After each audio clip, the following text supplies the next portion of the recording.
Hi, I will be explaining my final project.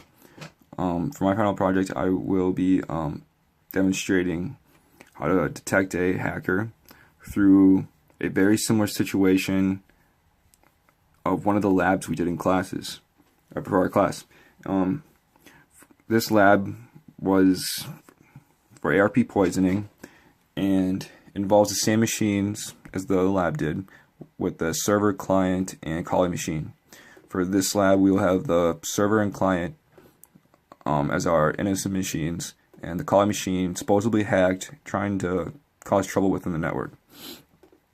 Our server machine, we're assuming the admin and the network isn't very secured and doesn't have much knowledge on what's going on, doesn't have any detectors or vulnerability scanners, or really cares for that kind of stuff as many typical PC owners might be. So initially we'll just use EtherCap, just like the lab did, and we will just begin messing with the ARP tables of both the other machines, and I will just start up the same way the lab did. Once the hosts are detected and I've selected my server, start 1, client start 2, start the poisoning. This is all happening, and we're assuming that the network admin doesn't know that our colleague computer is hacked and is trying to cause us trouble, nor do they even keep track of their ARP caches, MAC addresses of the computer's original ones, or any details like that. As you can see now, if we were to run the ARP a command, the two machines, our Windows 7 client and our calling machine, both have the same MAC address.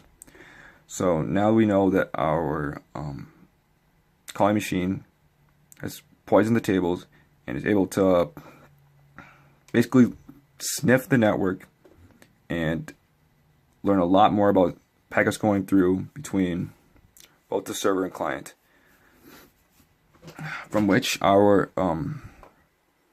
hacker can decide to play it passively or go on an active attack.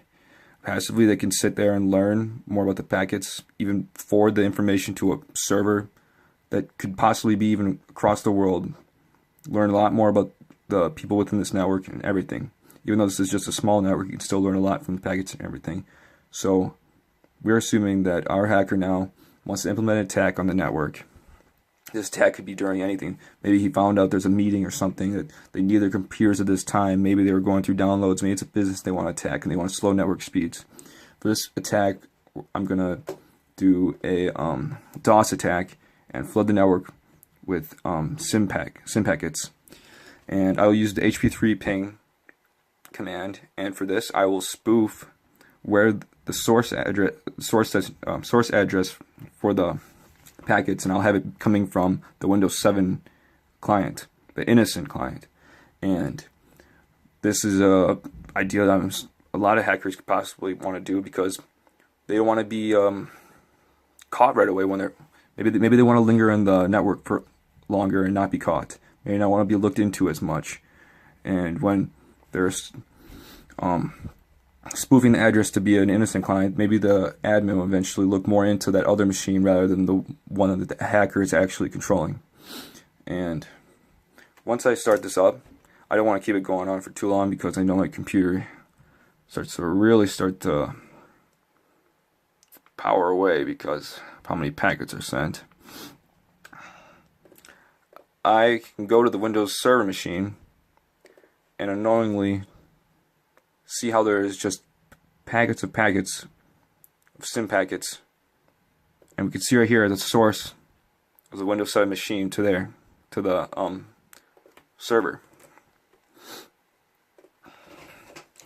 This is where the admin of the network, who doesn't keep track of too much, might be a little suspicious of what's going on.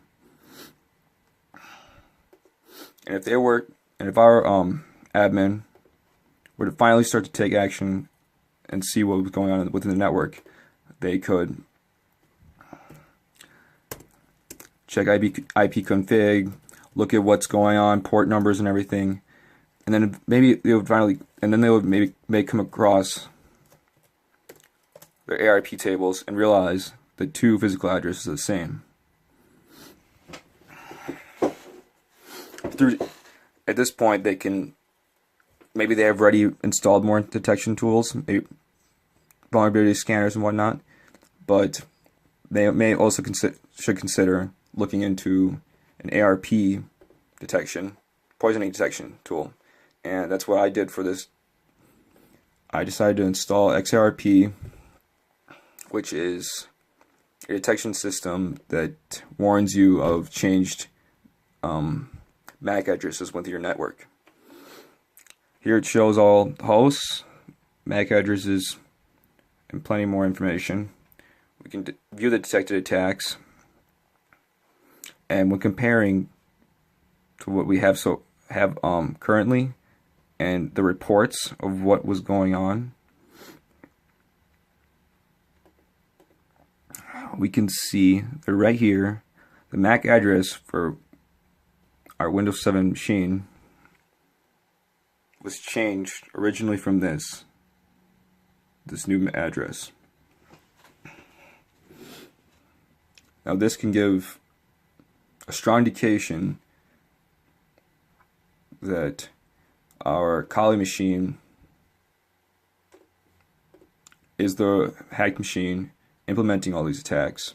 And even though our Windows 7 machine was the supposable source address of the DOS attack, they should look more into the Kali machine due to the information gained from this detection test. And the moral of my project is that detection tests and whatnot can help you find who originally went into the network and caused trouble. And even though that now that our network administrator found out who did cause the trouble into our network, it doesn't mean that the entire situation is over.